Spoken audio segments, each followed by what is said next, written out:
Hey there, 8th graders, and welcome to today's explainer lesson. So, I want you to think about something for a second. Have you ever sat down in a chair without thoroughly inspecting the legs first to see if they were wobbly or loose? Of course you have. You just walked up and sat down. Well, that right there is a tiny, everyday bit of faith in action. You trusted the chair, and you proved that trust by actually putting your weight on it. But today, we're going to dive so much deeper than just chairs. We're going to explore what true, living, biblical faith really looks like. We hear the word faith tossed around literally all the time, but understanding what it actually requires of us, that is the absolute key to everything in our spiritual walk. So, go ahead and grab your notebooks, get focused, and let's jump right in. We're going to kick things off by tackling a really massive question. Is faith just mental belief, or is it something more? It is incredibly easy to fall into the trap of thinking that faith is just this passive, invisible feeling. Like, if I believe that George Washington was the first president of the United States, that's faith, right? Or if I just mentally agree that God exists up in heaven somewhere, I'm totally good to go. Honestly, a lot of people live their entire lives thinking that a quick, silent agreement in their brain is all God is looking for. But today, we're going to bust that myth wide open, because true faith is so much bigger and honestly, so much more demanding than just nodding your head in agreement. Okay, let's take a super quick look at our roadmap for today so you know exactly how we're going to build this foundational truth. We'll start with the meaning of true faith, check out the righteousness timeline, and look at Abraham's active faith. Then, we'll see how faith works together with our actions, balance that out, and finally apply it all to our godly learner philosophy. All right, diving right into our first topic, the meaning of true faith, looking specifically at the life of Abraham. We really can't talk about faith without talking about Abraham. He's often called the father of faith, and the book of Romans uses his life as the ultimate example of exactly how we are supposed to relate to God. Now, Romans 4:3 tells us, Abraham believed God, and it was accounted to him for righteousness. I want you to really lock in on that word, accounted. It's basically a banking or a grading term.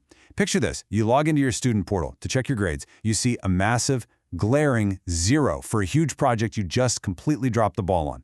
But then your teacher goes into the system, completely overrides your 0, and types in 100%.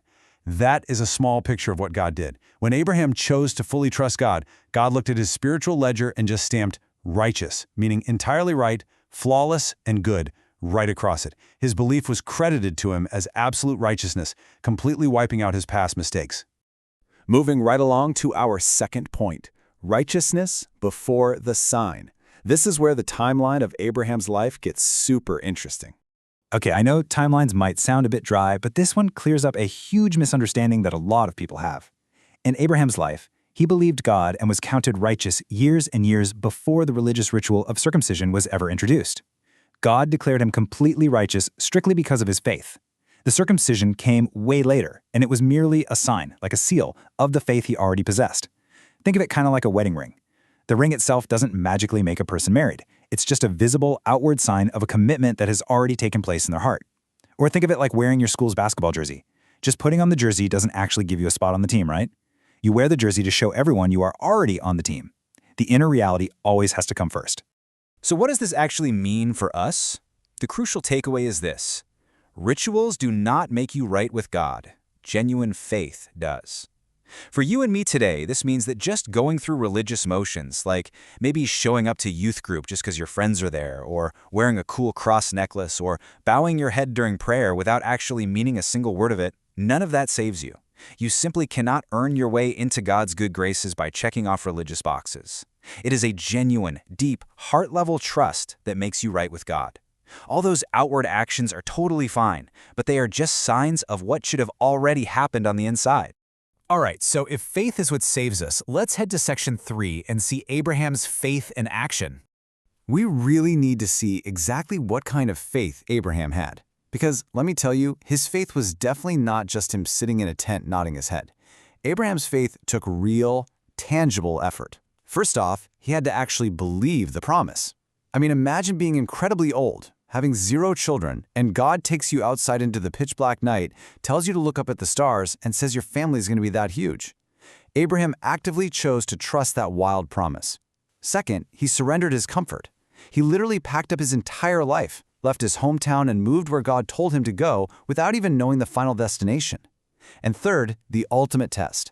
God asked him to offer his promised son Isaac.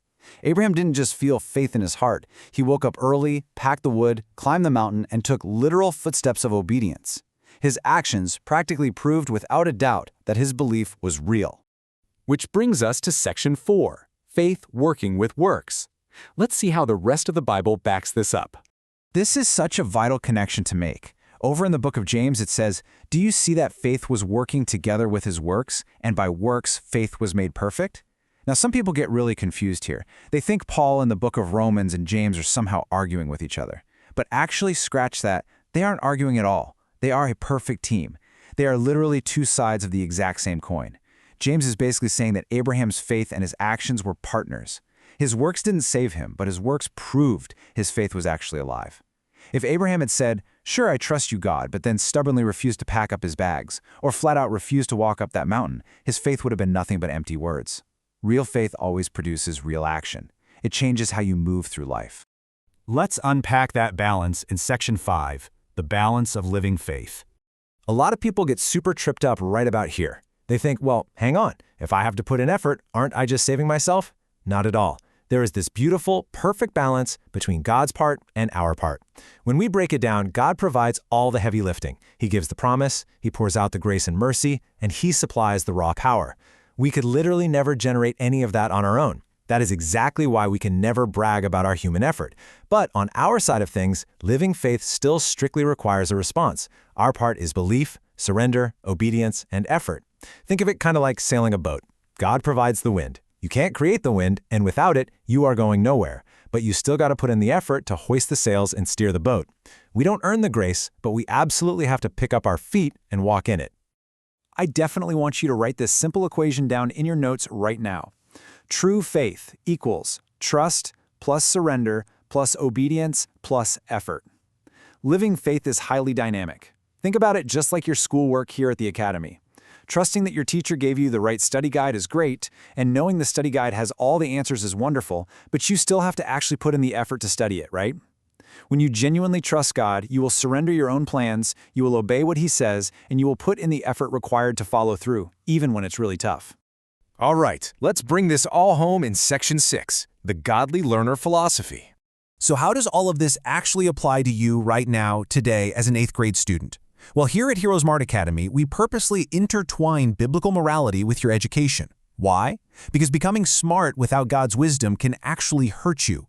Gaining knowledge and intelligence shouldn't just make you more capable, it should ultimately help you make wise, God-honoring choices. Romans 8:6-7 clearly teaches us that keeping the mind spiritually minded is what leads to life and peace.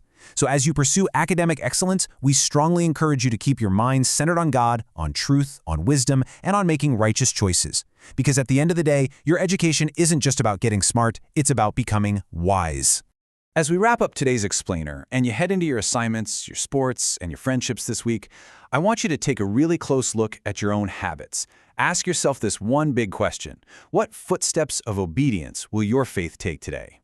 Are you going to just have faith hidden away quietly in your head, or will your actions actually prove to the world that your faith is alive, breathing, and completely changing how you live? Think deeply about that.